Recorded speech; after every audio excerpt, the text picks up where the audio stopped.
যথাযোগ্য মর্যাদায় যুক্তরাষ্ট্রের মিশিগানে উদযাপিত হয়েছে মুসলমানদের বড় ধর্মীয় উৎসব পবিত্র ঈদ উল আজহা। রোববার ১৬ জুন মিশিগানের বিভিন্ন মসজিদ ও খোলা মাঠে একাধিক ঈদ জামাতে বিপুল সংখ্যক প্রবাসী বাংলাদেশি অংশ নেন। তবে পরের দিন সোমবার মসজিদুন নূর ও বাইতুল মোকাররম সহ কয়েকটি মসজিদে ঈদের জামাত অনুষ্ঠিত হয়।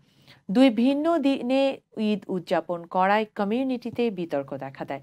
স্থানীয় আলিমদের নিয়ে কঠোর সমালোচনা করছেন বাংলাদেশি আমেরিকানরা। এদিকে রোববার মিশিগানে বাংলাদেশি কমিউনিটির ঈদের সবচেয়ে বড় জামাত ডেট্রয়েট সিটির জেইন ফিল্ডে বাইতুল মামুর মসজিদের তত্ত্বাবধানে সম্পন্ন হয়েছে। এছাড়া ওয়ারেন সিটির স্কুল মাঠে ইসলামিক সেন্টার অফ ওয়ারেনের আয়োজনে ঈদের আরেকটি বড় জামাত অনুষ্ঠিত হয়।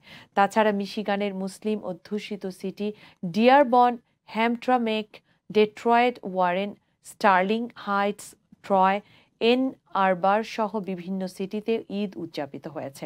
অধিকাংশ মসজিদে একের অধিক ঈদের নামাজ আদায় করা হয়। প্রতিটি ঈদের জামাতে মুসল্লিদের ভিড় ছিল চোখে পড়ার মতো। ঈদের নামাজে বিশ্ব মুসলিমের শান্তি ও সমৃদ্ধি কামনা করে অনুষ্ঠিত হয় বিশেষ দোয়া মোনাজাত।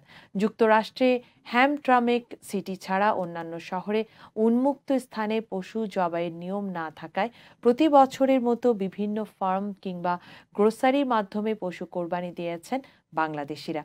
এদিকে দুই ভিন্ন দিনে ঈদ জামাতের কর্মসূচি ঘোষণার পর থেকে কমিউনিটিতে মিশ্র প্রতিক্রিয়া দেখা যায়। মিশিগানে অতীতেও দুই গ্রুপের ভিন্ন দিনে ঈদ পালনের রেওয়াজ আছে বলে জানা গেছে। তবে কমিউনিটির সকলের প্রত্যাশা স্থানীয় আলেমরা